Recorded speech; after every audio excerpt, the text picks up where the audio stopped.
자주, 평화, 통일, 반의 군축의 깃발을 높이 들고 한반도 핵대결과 전쟁을 막아내자. 한반도에서 핵대결이 격화되고 전쟁 위기가 고조되고 있다.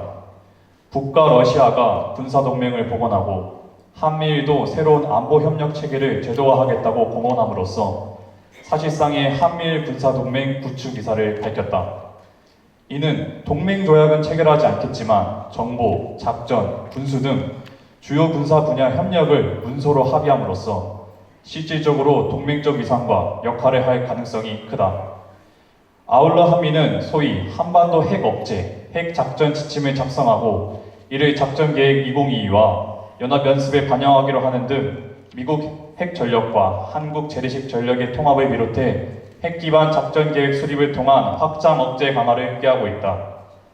또한 미일도 미국의 대일 해구산 제공을 최초로 문서화하고 소위 일본 위협을 넘어 남한 등 동북아 지역 위협 억제에까지 나서겠다고 한다.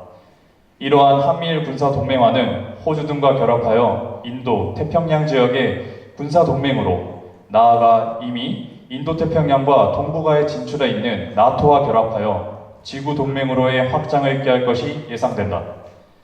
미소 간 제로섬의 대결을 벌였던 구냉전 대결을 전략과 전력, 범위에서 훨씬 능가한 신냉전의 대결이 바로 이곳 한반도와 동북아에서 시작되고 있는 것이다. 아울러 대결과 위기를 틈탄 자위대의 한반도 무력 개입 야욕이 드러나 있다.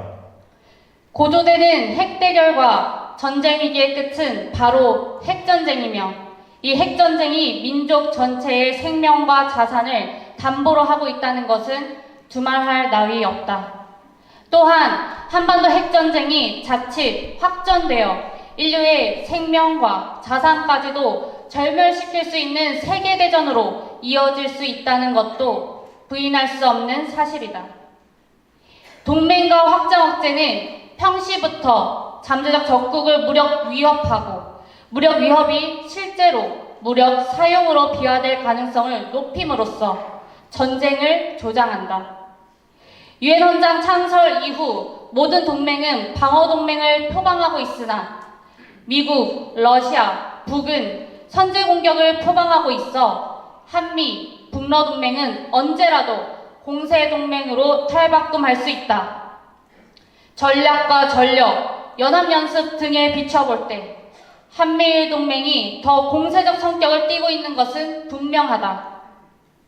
이런 상황에서 한미 대통령이 한반도 핵 억제, 핵 작전 지침에 관한 공동 성명을 채택하면서 북의 어떤 핵 공격도 즉각적, 압도적, 결정적 대응에 직면할 것이라며 고강도의 대북 압박을 가한 것은 북러, 북중 동맹 강화와 한반도 유사시 중국과 러시아가 개입할 빌미를 주는 것이자 자위대의 개입으로 한반도 전쟁이 동북아 전쟁으로 비화될 가능성을 안고 있다.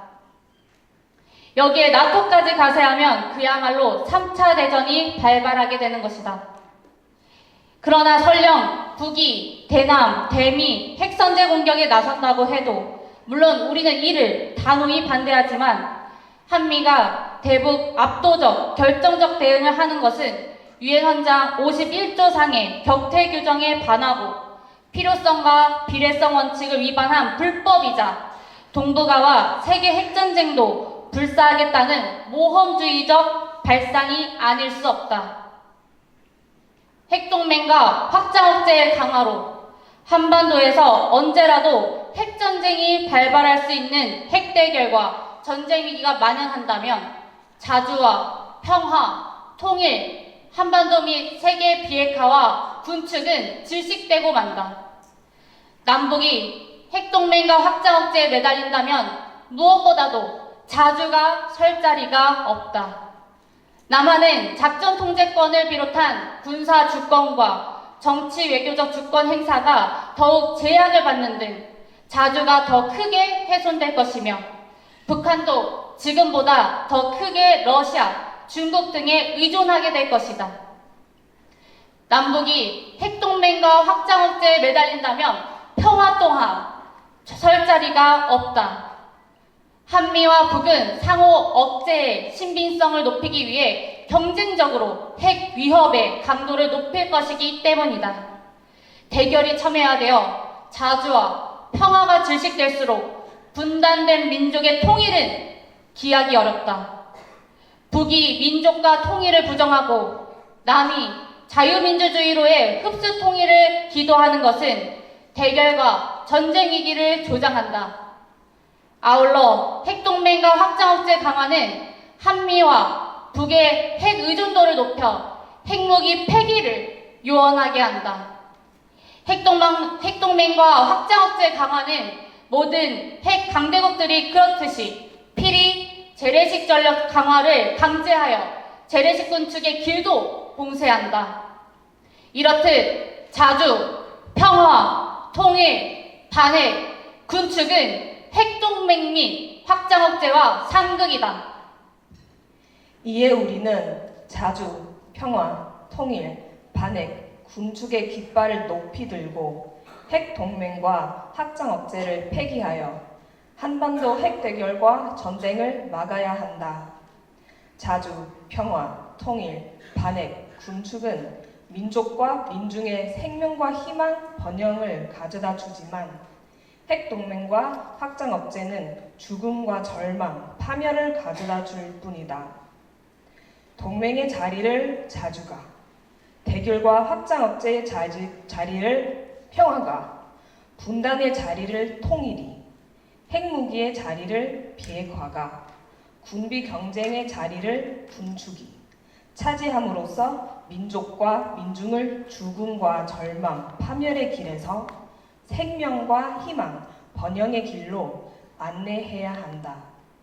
아울러 자주, 평화, 통일, 반핵, 군축의 길은 한반도 전쟁이 동북아 세계 전쟁으로 비화되는 것을 막아 인류를 파멸해서 구해내는 길이기도 하다.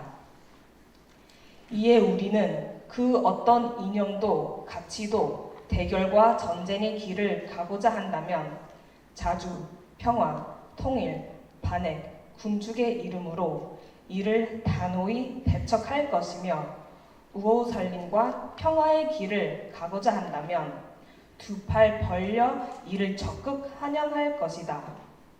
자주, 평화, 통일, 반핵, 군축이야말로 이 시대 우리 민족과 민중 나아가 인류에게도 최고의 이념이요 최선의 가치다. 한미 동맹과 확장 억제 강화가 북핵 보유의 원인이 되고 북핵 보유로 한미 양국의 안보가 더욱 불안해졌듯이 북핵 보유와 대미, 대남 억제 정책이 북안보를 더욱 불안하게 하고 있는 안보 딜레마의 굴레로부터 하루 빨리 벗어나야 한다. 그 길은 한미와 북이 동맹과 확장 억제, 그것이 핵 억제든 재래식 억제든 이를 폐기하고 방어 위주의 새로운 안보 패러다임으로 전환하는 데 있다. 당국자들이 잘못된 정책으로 민족의 생명과 민중의 삶을, 국가를 나락으로 몰아갈 때 그것을 바로잡아왔던 것은 언제나 민족과 민중 자신이었음을 다시 상기하면서 우리 모두 자주, 평화, 통일, 반핵, 군축의 깃발을 높이 들고 남과 북, 미, 일, 중, 러 당국자들이 한반도 평화협정 체결과 동시에 핵동맹과 확장 억제를 폐기하고 재래식 방어 전력 위주의 안보 패러다임으로 코페르니쿠스적 전환을 하도록 줄기차게 촉구해 나가자. 2024년 7월 27일 제17차 평화홀씨 한마당 참가자 일동